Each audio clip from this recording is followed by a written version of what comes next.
ജമാഅത്തെ ഇസ്ലാമി ഉൾപ്പെടെ തീവ്ര മുസ്ലിം ശക്തികളെ ചേർത്ത് നിർത്താൻ CPM മാക്സ് വിവാദത്തിന് ശേഷം പാർട്ടിക്കുണ്ടാക്കിയ ക്ഷീണം മാറ്റാനാണ് ജമാഅത്തെ ഇസ്ലാമി അടക്കമുള്ള സംഘടനകളെ പ്രീതിപ്പെടുത്താനുള്ള എളമരം കരീമിൻ്റെ പ്രസ്താവന. വിവരങ്ങളുമായി അനഘ ഹർഷൻ ചേരുന്നു. അനഘ, ഇന്നലെ മുതൽ എളമരം കരീമിന് ജമാഅത്തെ ഇസ്ലാമി തീവ്ര സംഘടനയല്ല, വലിയ തീവ്ര സ്വഭാവമുള്ള സംഘടനയാണെന്ന് CPM കരുതുന്നില്ല എന്നുള്ള നിലയിലാണ് എളമരം കരീം സംസാരിച്ചത്. ഇപ്പോൾ വീണ്ടും പാർട്ടിക്ക് ജമാഅത്തെ ഇസ്ലാമി അടക്കമുള്ള സംഘടനകളെ പ്രീതിപ്പെടുത്താൻ എളമരം കരീം വീണ്ടും ശ്രമിക്കുന്നു. കൂടുതൽ വിവരങ്ങൾ അനഘ. വിനോദ്, എല്ലാ കാലത്തും CPM സ്വീകരിക്കുന്ന നിലപാട് അത് ന്യൂനപക്ഷങ്ങളെ, ഒരു പ്രത്യേക ന്യൂനപക്ഷ വിഭാഗത്തെ ചേർത്ത് നിർത്തുന്ന നിലപാടുകളായിരുന്നു CPMന്റെ ഭാഗത്ത് നിന്ന് എല്ലാ കാലത്തും ഉണ്ടായിരുന്നത്. അത് നമ്മൾ ഈ സ്കൂൾ യൂണിഫോം വിഷയത്തിലും സ്കൂൾ സമയമാറ്റം, സ്കൂൾ പാഠ്യപദ്ധതി മാറ്റം, അതിലൊക്കെ തന്നെ സമസ്തയൊന്ന് കണ്ണുരുട്ടിയപ്പോൾ അത് അതേപടി തിരുത്തുന്ന നിലപാടിലേക്ക് CPM പോയതൊക്കെ തന്നെ CPMന്റെ കഴിഞ്ഞ കാലത്തെക്കുറിച്ച് ചിന്തിക്കുമ്പോൾ നമ്മൾ കണ്ടൊരു സംഭവമാണ്. അങ്ങനെയൊക്കെ ഈ മതന്യൂനപക്ഷങ്ങളെ പ്രീണിപ്പിക്കുന്ന നിലപാടുമായി മുന്നോട്ട് പോകുന്ന CPMന് ഏറ്റവും അടിയായിരുന്നു ഈ കോഴിക്കോട് മുൻ CPM ജില്ലാ സെക്രട്ടറിയുടെ MEC7നെ കുറിച്ചുള്ള പരാമർശം. അത് ജമാഅത്തെ ഇസ്ലാമി പോലുള്ള തീവ്ര സംഘടനകളാണ് ഈ MEC7ന് പിന്നിൽ പ്രവർത്തിക്കുന്നതെന്നായിരുന്നു ഈ ജില്ലാ സെക്രട്ടറി അന്ന് പറഞ്ഞിരുന്നത്. ഇത് പാർട്ടിക്ക് വലിയ രീതിയിലുള്ള ക്ഷീണം സംഭവിച്ചിരുന്നു. ഈ കോഴിക്കോട് ചേർന്ന ജില്ലാ സമ്മേളനത്തിനടക്കം ഇത് പാർട്ടിയിലെ ന്യൂനപക്ഷങ്ങളെ പിണക്കുന്ന രീതിയിലേക്ക് അടക്കം എത്തിയിട്ടുണ്ട് എന്നതടക്കമുള്ള കാര്യങ്ങൾ അന്ന് ജില്ലാ സമ്മേളനത്തിൽ ചർച്ച ചെയ്തിരുന്നു.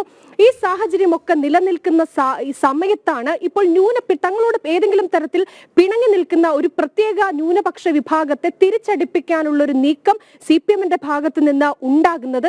അതിന്റെ ആദ്യപടിയാണ് ഈ CPM കേന്ദ്ര കമ്മിറ്റി അംഗമായ എളമരം കരീം ഇന്നലെ നടത്തിയിരിക്കുന്ന പ്രസ്താവന. അതായത് ഈ മതരാഷ്ട്രവാദികളായ തങ്ങൾക്ക് ഒരു മതരാഷ്ട്രം വേണമെന്ന് പരസ്യമായി പ്രസംഗിക്കുകയും അതിനുവേണ്ടി പ്രവർത്തിക്കുകയും ചെയ്യുന്ന ജമാഅത്തെ ഇസ്ലാമിയെ പോലുള്ള തീവ്ര സംഘടനയെ ചേർത്ത് നിർത്താനുള്ള ഒരു ശ്രമം അത് CPMന്റെ ഭാഗത്ത് നിന്ന് ഉണ്ടാകുന്നുണ്ട്. അതുകൊണ്ട് തന്നെയാണ് ഈ എളമരം കരീം നടത്തിയ പ്രസ്താവന. ജമാഅത്തെ ഇസ്ലാമി വലിയ ഭീഷണി ഉണ്ടാക്കുന്ന ഒരു സംഘടനയാണ് എന്ന് ഞങ്ങൾ കരുതുന്നില്ല എന്നാണ് പരസ്യമായി എളമരം കരീം ഇന്നലെ പറഞ്ഞിരിക്കുന്നത്. അതിനർത്ഥം ഈ ജമാഅത്തെ ഇസ്ലാമിയെ പോലുള്ള തീവ്ര സംഘടനയുമായി CPMന് അടുക്കാനുള്ള ഒരു നീക്കം ഉണ്ടാകുന്നുണ്ട് എന്നതാണ്. അതുവഴി ഈ ന്യൂനപക്ഷ പ്രീണനം, CPM എല്ലാ കാലത്തും നടത്തിവരുന്ന ന്യൂനപക്ഷ പ്രീണനം അത് മുന്നോട്ട് കൊണ്ടുപോകാനുള്ള ഒരു നീക്കമാണ് ഉണ്ടാകുന്നത്.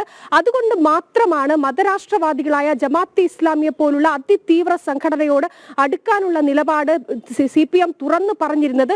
നമുക്കറിയാം, ഇതിനു മുമ്പും ഇത്തരത്തിൽ ജമാഅത്തെ ഇസ്ലാമി നേതാക്കൾ തന്നെ ഈ ഒരു തെരഞ്ഞെടുപ്പ് ഘട്ടത്തിൽ പിണറായി വിജയനെ നേരിട്ട് ഗസ്റ്റ് ഹൗസിൽ എത്തി തങ്ങൾ കണ്ടിട്ടുണ്ട് എന്ന് പരസ്യമായി പറഞ്ഞിട്ടുണ്ട്. പക്ഷെ അന്ന് CPM നേതൃത്വം അത് നിഷേധിക്കുന്ന നിലപാടാണ് സ്വീകരിച്ചിരിക്കുന്നത്. തെരഞ്ഞെടുപ്പ് ഘട്ടത്തിലെല്ലാം തന്നെ തങ്ങൾ ഈ CPMമായി അടുത്തിട്ടുണ്ട്, CPMന് കൃത്യമായി വോട്ട് മറിച്ച് നൽകിയിട്ടുണ്ട് എന്ന് ജമാഅത്തെ ഇസ്ലാമി പല ഘട്ടത്തിൽ പല കാലങ്ങളിൽ പറഞ്ഞിട്ടുണ്ട്. അത് പരസ്യമായി CPM നിഷേധിക്കുകയും ചെയ്തിട്ടുണ്ട്. എന്നാൽ ഇപ്പോൾ ആ പരസ്യമായ നിഷേധം മാറ്റിയിട്ട് പരസ്യമായി തന്നെ തങ്ങൾ ജമാഅത്തെ ഇസ്ലാമിയുമായി കൈകൊടുക്കാൻ പോകുന്നു, അല്ലെങ്കിൽ ജമാഅത്തെ ഇസ്ലാമി വലിയ ഭീഷണി മുഴക്കുന്ന ഒരു സംഘടനയല്ല എന്നതാണ് തങ്ങളുടെ നിലപാട് എന്ന് ഈ CPM കേന്ദ്ര കമ്മിറ്റി അംഗം തന്നെയാണ് എളമരം കരീം തന്നെയാണ് ഇന്നലെ പറഞ്ഞിരിക്കുന്നത്. ഇതിനർത്ഥം ഏതെങ്കിലും തരത്തിൽ തങ്ങളോട് പിണങ്ങി നിൽക്കുന്ന ചില പ്രത്യേക മതന്യൂനപക്ഷങ്ങളുണ്ട്, അവരെ തങ്ങളുമായി അടുപ്പിക്കണം. തദ്ദേശ തിരഞ്ഞെടുപ്പ് വരുന്നൊരു സാഹചര്യമുണ്ട്. അതുകൊണ്ട് തന്നെ ആ തങ്ങളുടെ ഒരു എല്ലാ കാലത്തും CPM സ്വീകരിച്ചിരിക്കുന്ന അടവ് നയം അത് തിരിച്ചെടുക്കുന്ന നിലപാടിലേക്കാണ് CPM ഇപ്പോൾ കടന്നിരിക്കുന്നത് എന്നാണ് എളമരം കരീമിന്റെ പ്രസ്താവനയിൽ നിന്ന് നമുക്ക് മനസ്സിലാക്കാൻ സാധിക്കുന്നത്. വിനോദ്, തീർച്ചയായും ജമാഅത്തെ ഇസ്ലാമി പോലുള്ള സംഘടനകളോട്, മുസ്ലിം സംഘടനകളോട് അനുഭാവപൂർണ്ണമായ സമീപനമാണ് എളമരം കരീം സ്വീകരിക്കുന്നത്. അതിൻ്റെ തുടർച്ചയെന്നോണമാണ് അദ്ദേഹത്തിൻ്റെ ഓരോ ദിവസത്തെയും പ്രസ്താവനകൾ പുറത്തു വരുന്നത്.